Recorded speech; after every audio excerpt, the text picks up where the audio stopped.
fog is so thick you cannot see your own boots. It is 5:15 in the morning. September 15th, 1916. Somewhere near a French village called Flers. The air smells of cordite and death. It has smelled like that for 2 years now. German soldiers of the 28th Reserve Infantry Regiment are crawling out of their dugouts. Their ears are still ringing. 7 days of British artillery bombardment. 7 days of shells screaming overhead, shaking the earth, collapsing tunnels. 7 days of waiting for the attack they know is coming. They take their positions. Load their Maxim guns. Check their rifles. Wait for the British infantry to climb out of their trenches and walk into the kill zone. Same as always. Same as it has been since 1914. But this morning, something is different. They hear engines.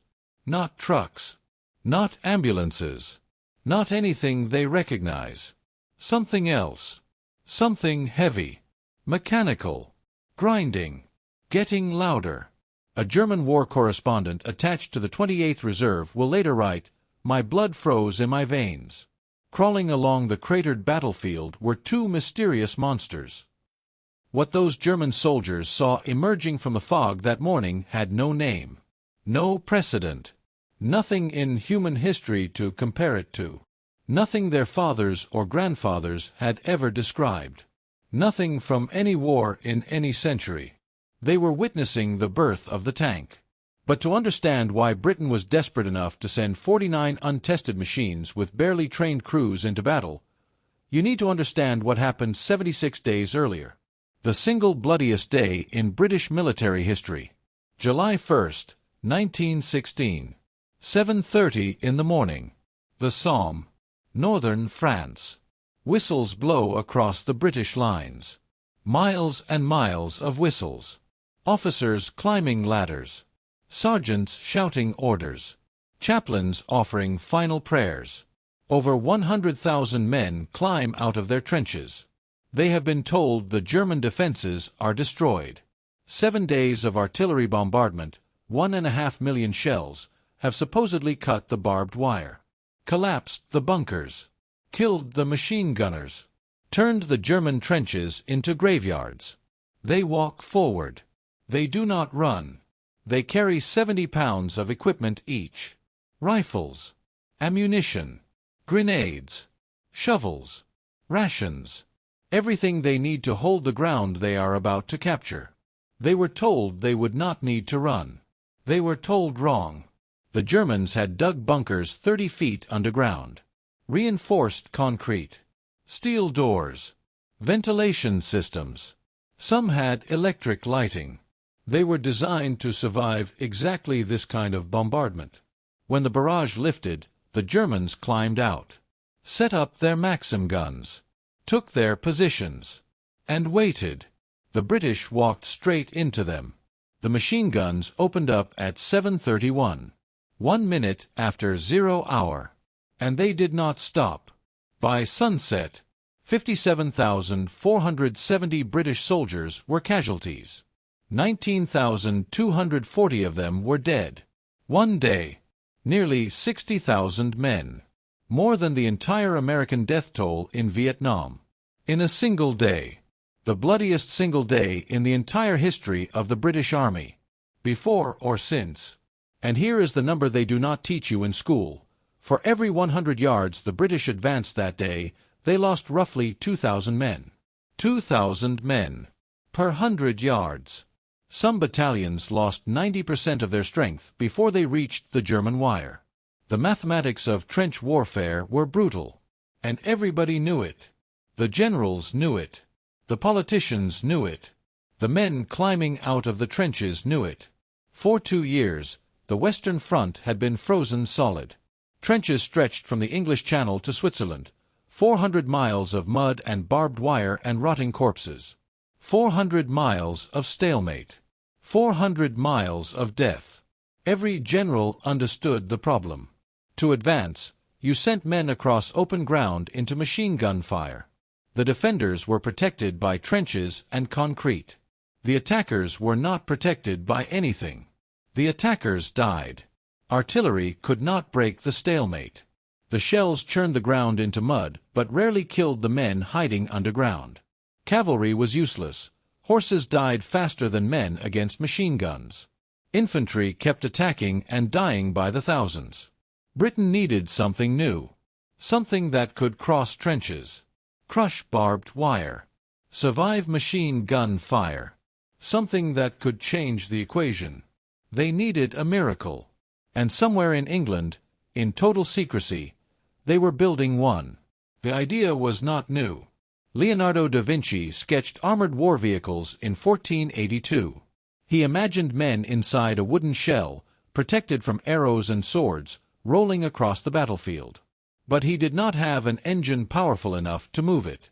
The technology did not exist. By 1915, it finally did. If you have watched documentaries about the Great War your whole life and never heard this story told properly, you are not alone. Hit that like button. This is history that deserves to be remembered. In February 1915, Winston Churchill, then First Lord of the Admiralty, not yet the Prime Minister he would become, formed a secret committee. They called it the Landship Committee. Landship, like a battleship, but on land. Think about that for a moment. The idea was so new, so strange, that they had to invent a word for it. They borrowed the concept from naval warfare because nothing on land had ever worked this way before. Their mission was straightforward on paper. Build a machine that could move at 4 miles per hour. Climb a 5-foot obstacle. Cross an 8-foot trench. And survive rifle and machine gun fire. Simple enough to describe. Almost impossible to build with 1915 technology. The project was so secret that even the workers building the parts did not know what they were making. Factory workers in one town built the tracks. Workers in another town built the armor plates. Workers in a third town built the engines. Nobody saw the complete picture except the handful of men at the top. Here is something almost nobody knows. The factory workers were told they were building mobile water carriers for Mesopotamia. Water tanks for the desert campaign in what is now Iraq. Big metal containers to carry water to thirsty soldiers. Someone in the committee suggested calling the project Water Carriers for Russia in official documents. That way, if German spies intercepted the communications, they would think Britain was shipping water equipment to their Russian allies. But then someone noticed the initials would be WC. In Britain, WC means water closet. The toilet. The idea of the British government shipping toilets to Russia was not ideal for morale, or secrecy, or dignity. So they shortened it. Water carriers became water tanks. Then just tanks. And that is why, to this day, over 100 years later, we call them tanks. Every Abrams, every Leopard, every T-90, all of them named after water containers. Because someone in 1915 was worried about a bathroom joke. Type the word tank in the comments if you never knew that is where the name came from.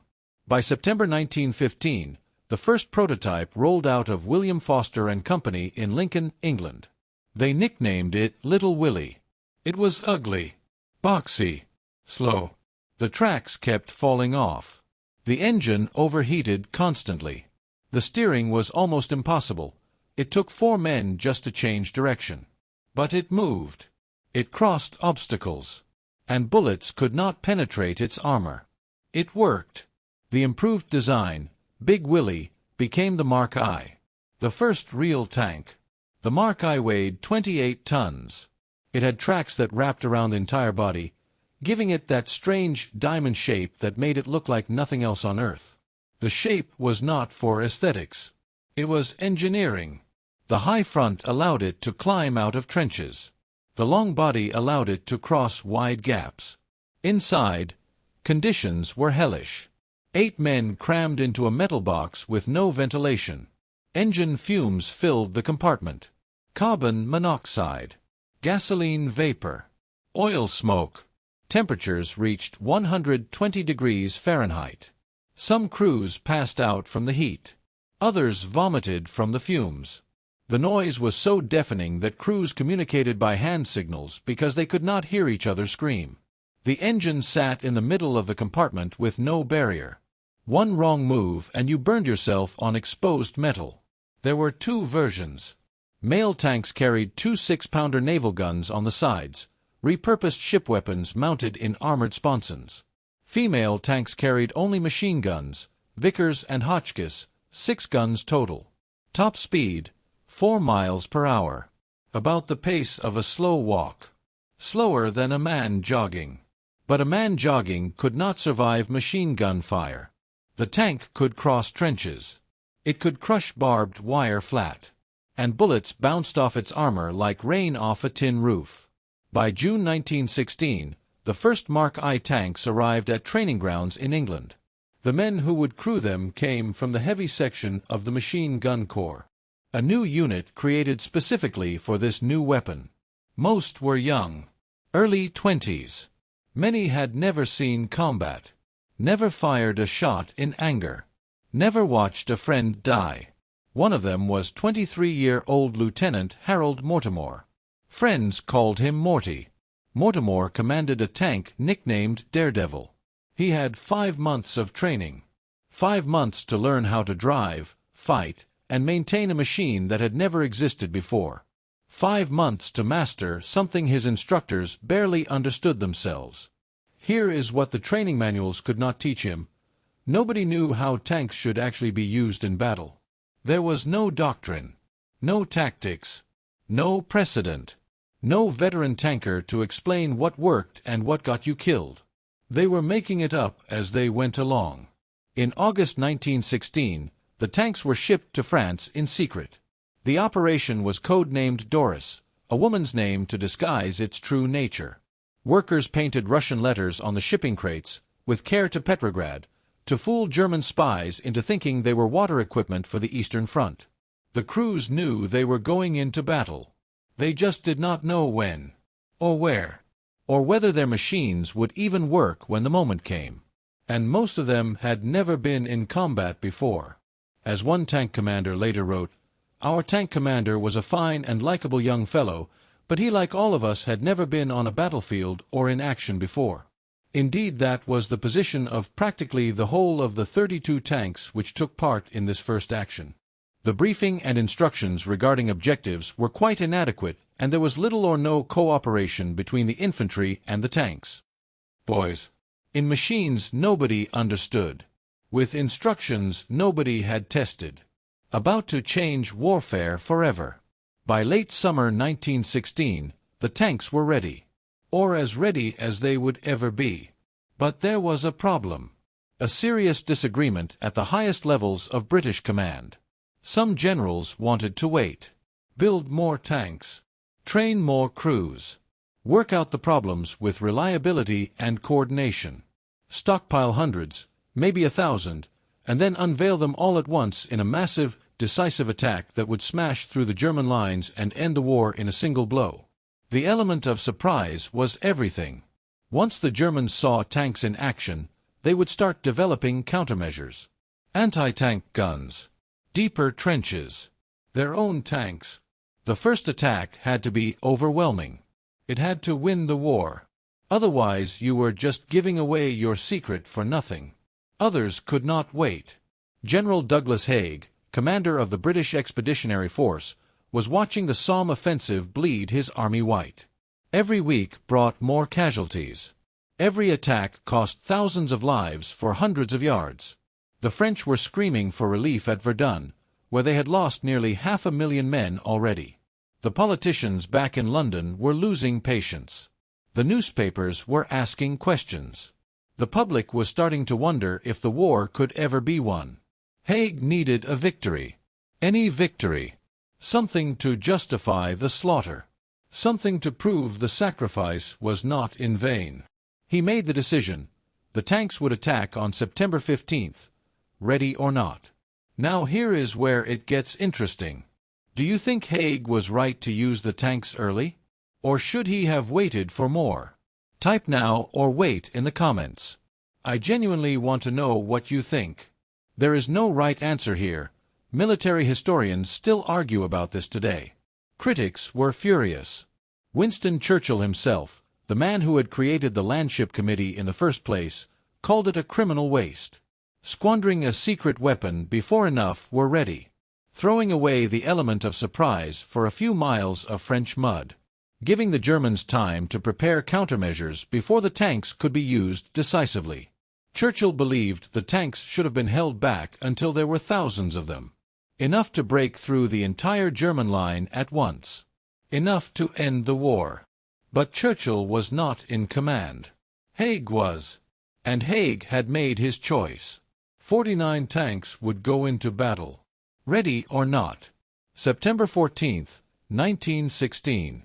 The eve of battle. The tanks were scattered across the Somme front, hidden in woods and behind ridges. Camouflage nets draped over their strange shapes. Guards posted to keep curious soldiers away. That night, crews gathered for final briefings. The instructions were vague. Nobody really knew how to coordinate tanks with infantry. There was no manual for this. No training exercise had ever simulated actual combat conditions. No one had ever done this before. The objectives were simple enough in theory. Advance with the infantry. Crush the barbed wire so the men could pass through. Destroy the machine gun nests that had killed so many. Terrorize the enemy into surrender. What the crews were not told, only about half of them would even reach the battlefield. The Mark I was notoriously unreliable. Engines failed without warning. Gears stripped under stress. Tracks snapped on rough ground. Steering mechanisms jammed. Tanks got stuck in shell craters and could not climb out. The machines had been designed in factories and tested on training grounds, not on the churned moonscape of the Somme battlefield. Share this video with someone who loves history. This is a story that should never be forgotten. That night, as the tanks rumbled toward their starting positions in the darkness, they began breaking down. One by one. Engine failures. Track problems. Mechanical disasters of every kind. Of the 49 tanks assigned for battle, only 32 made it to the starting line by dawn. Of those 32, 7 would not start when the moment came. Engines dead. Gears frozen. Machines that had worked an hour earlier suddenly refusing to move. 25 tanks. That is all Britain had to change the war. 25 machines. Against the entire German army. September 15th, 1916. 5 a.m. The artillery barrage lifts. Silence, or what passes for silence on the Western Front. The ringing in your ears that never stops. The distant thunder of guns further down the line. The groaning of wounded men in shell holes who have been there for days. The buzzing of flies on corpses. Across no man's land, German soldiers prepare for the usual British infantry assault. They have done this before. Dozens of times. They know exactly what comes next. The whistles. The officers with their revolvers. The long lines of men walking forward with their rifles. The machine guns opening up. The screaming. The dying. The retreat. They are ready. They are always ready. But this time is different. At 5:15 a.m., the fog begins to lift. Just slightly. And the Germans hear engines. Lieutenant Harold Mortimore is at the controls of Daredevil. He can barely see through the tiny vision slit, a gap in the armor no bigger than a mail slot. The tank lurches forward, grinding over shell holes, the engine screaming, the whole machine shaking like it might tear itself apart at any moment. The heat is already unbearable. The fumes are making his eyes water. His hands are slick with sweat on the controls. Behind him, his crew, 7 men he has trained with for 5 months, are at their positions. Gunners. Loaders. Gearsmen. All of them terrified. All of them doing their jobs anyway. Behind Daredevil, other tanks follow. Dark shapes emerging from the mist. Rumbling forward at walking pace. Unstoppable. Inexorable. Like nothing anyone has ever seen. The first German soldier to spot them does not understand what he is looking at. Think about this for a moment. Really think about it. You are a German soldier in 1916. A farmer's son, probably. Or a factory worker. You have maybe ridden in an automobile once or twice in your life. Radio does not exist for ordinary people. Airplanes are still a novelty. Most people have never seen one in person, only heard stories. The most advanced technology you have ever personally used is probably a telephone. Or a bicycle. And now, something is coming out of the fog that looks like a metal monster from a nightmare. Something that should not exist. Something that belongs in a story, not on a battlefield. One German soldier will later remember, and there, between them, spewing death, unearthly monsters. Another describes seeing an egg-shaped machine, 5 or 6 meters long, mounted with machine guns on its side and shovels on its front to push the earth aside. A war correspondent attached to the German infantry writes, "My blood froze in my veins." Crawling along the cratered battlefield were two mysterious monsters such as we had never seen before. They had no word for what they were seeing. No frame of reference. Nothing in human history to compare it to. Their grandfathers had fought with cavalry and cannons. This was something else entirely. Type monster in the comments if you can imagine what that must have felt like. That moment of pure, primal terror when you see something impossible coming toward you through the mist. The tanks advance at walking pace, 2 to 3 miles per hour. Slower than a man running. But a man running cannot survive machine gun fire. The ground is churned by 2 years of artillery bombardment. Shell holes everywhere, overlapping, filled with water and mud deep enough to drown in. Men have drowned in these holes. Their bodies are still there, beneath the surface, rotting. The tanks pitch and roll like ships in a storm, climbing in and out of craters, grinding forward inch by inch. But they keep coming. The barbed wire, the wire that has killed so many men, trapped them in kill zones, held them still while machine guns cut them apart, flattens beneath the tracks. Crushed. Torn apart. Useless. And the Germans panic. Some flee their trenches. Throw down their rifles. Run toward the rear, screaming warnings that no one understands. Others freeze in place, unable to comprehend what they are seeing. Others fire their rifles at the advancing shapes, and watch the bullets bounce off harmlessly. Spark and ricochet into the mud. Useless. A British soldier watching the attack will later write, "They were frightening the Jerries out of their wits and making them scuttle like frightened rabbits."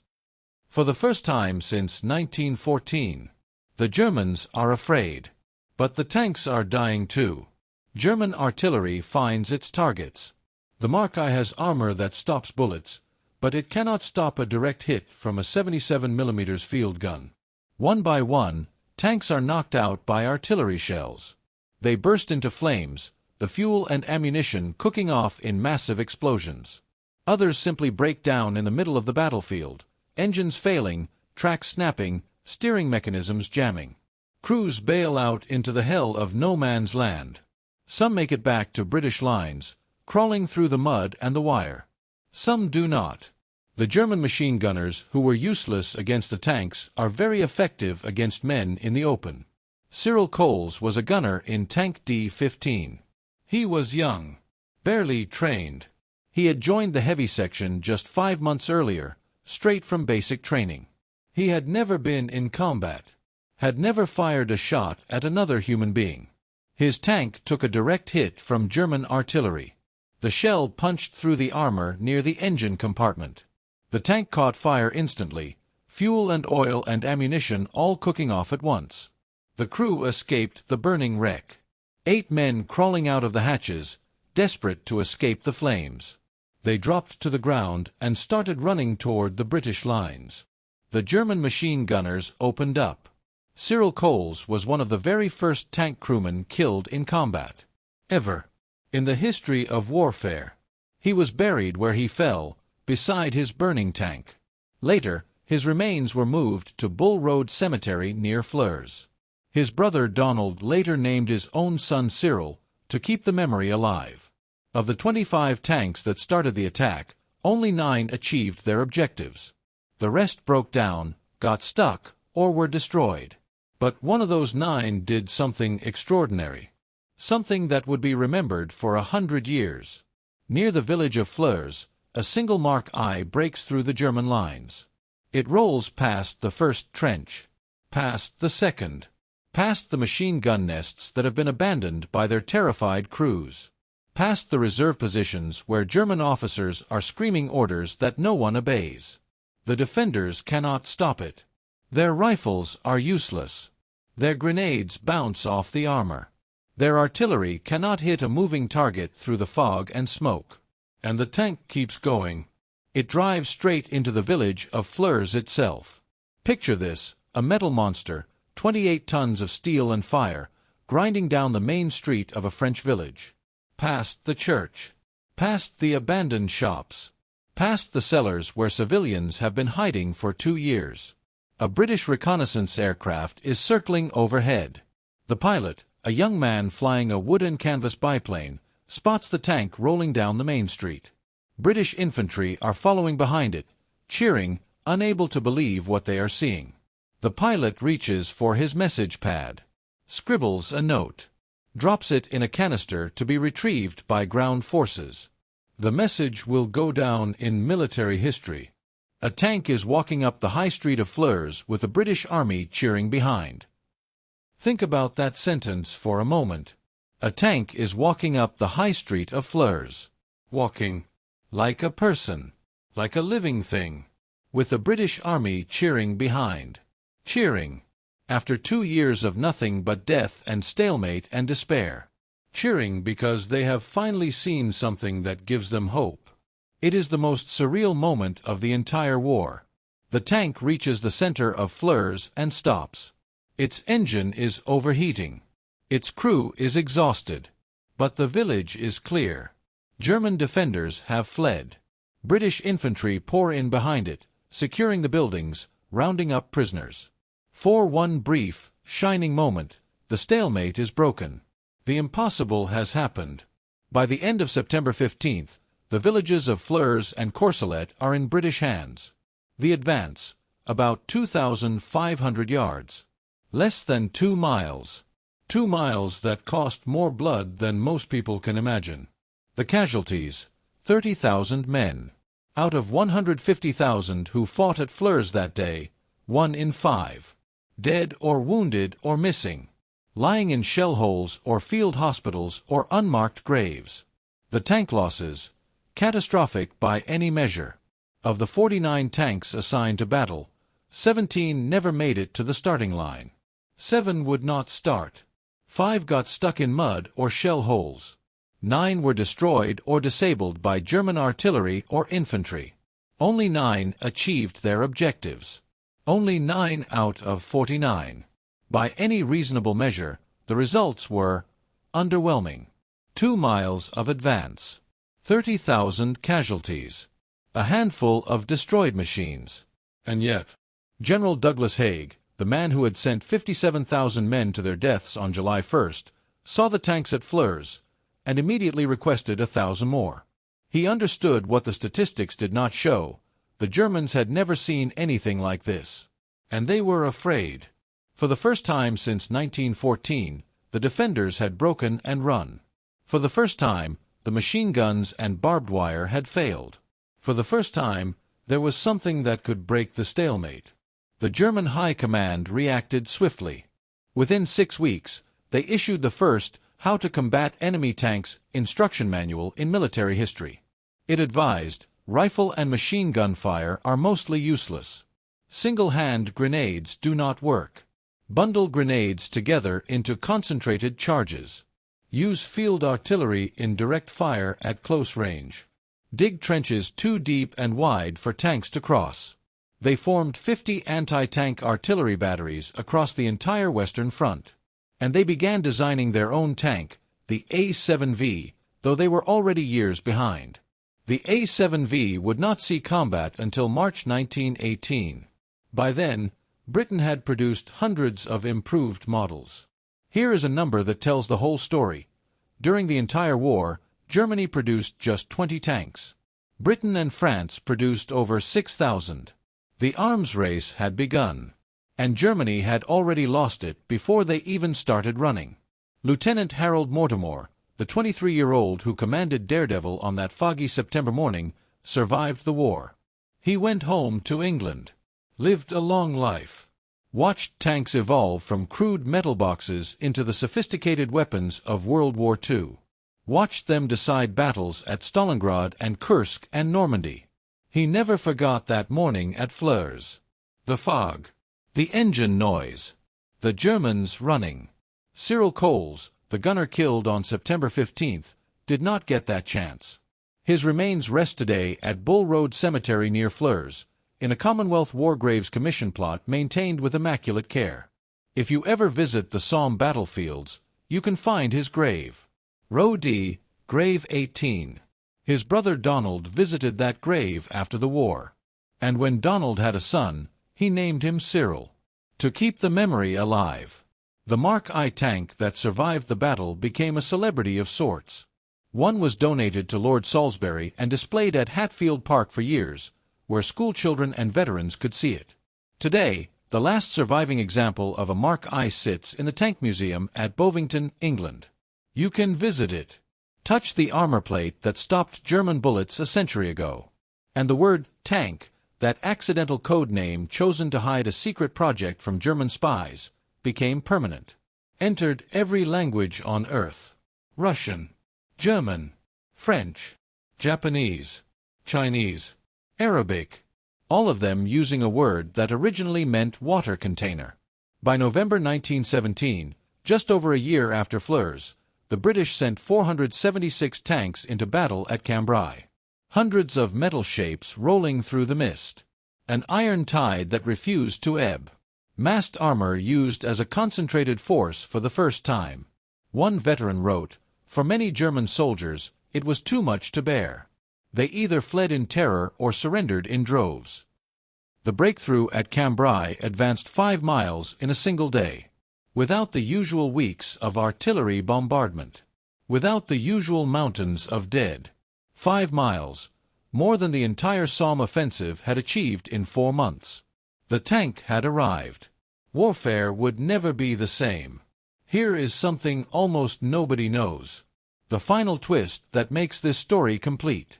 Shortly after Flers, the German army managed to capture a British tank intact.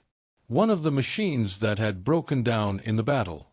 They dragged it back behind their lines, put it in a secure facility, and examined it carefully. Engineers measured everything. Armor thickness, track width, engine specifications.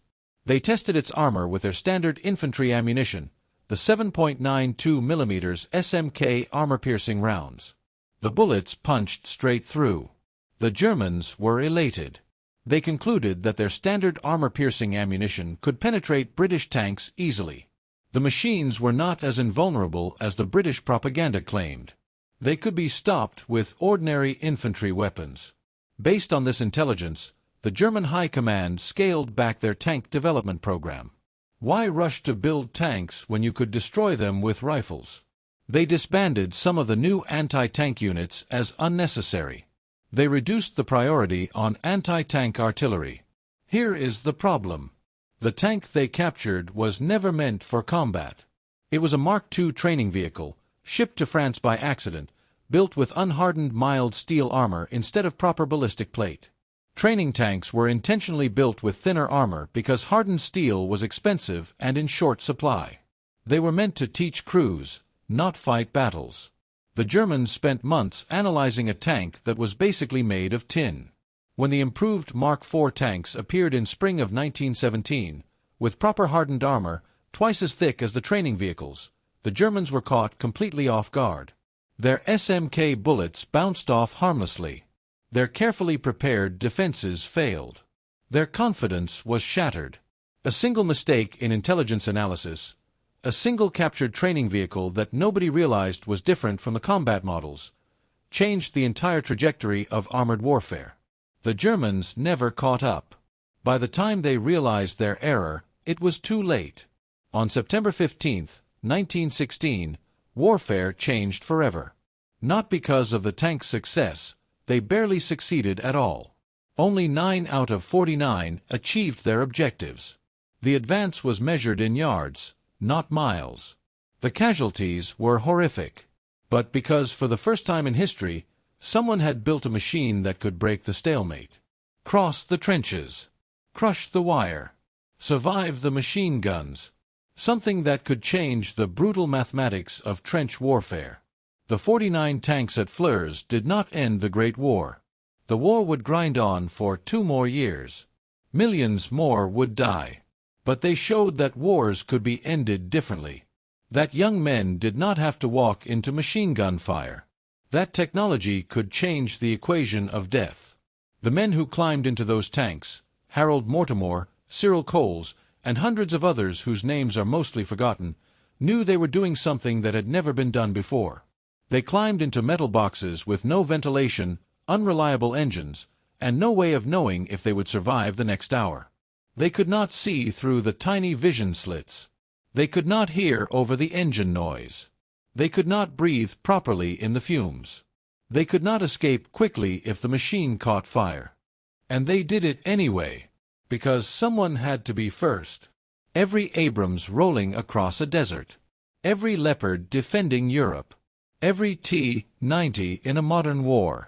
Every armored vehicle that has ever protected soldiers from fire in the last 100 years traces its lineage back to that foggy morning at Flers, to a 23-year-old lieutenant named Morty who could barely see where he was going, to a gunner named Cyril who never came home, to 49 machines that crawled out of the mist and terrified an army that had never seen anything like them, to a message dropped from an airplane: a tank is walking up the High Street of Flers with the British Army cheering behind. That is where it all began. If this story surprised you, if you learned something you never knew, if you will remember that moment at Flers, hit that like button. Tell me in the comments, would you have climbed into one of those tanks? Knowing what those men knew, which was almost nothing. Knowing the machine might break down or catch fire or get stuck in a shell hole. I want to hear your answer. And if you want to know what happened when tanks were used on a massive scale, how 476 of them broke through German lines at Cambrai in a single day, advancing 5 miles while the infantry cheered, that story is on your screen right now. Subscribe. I will see you there.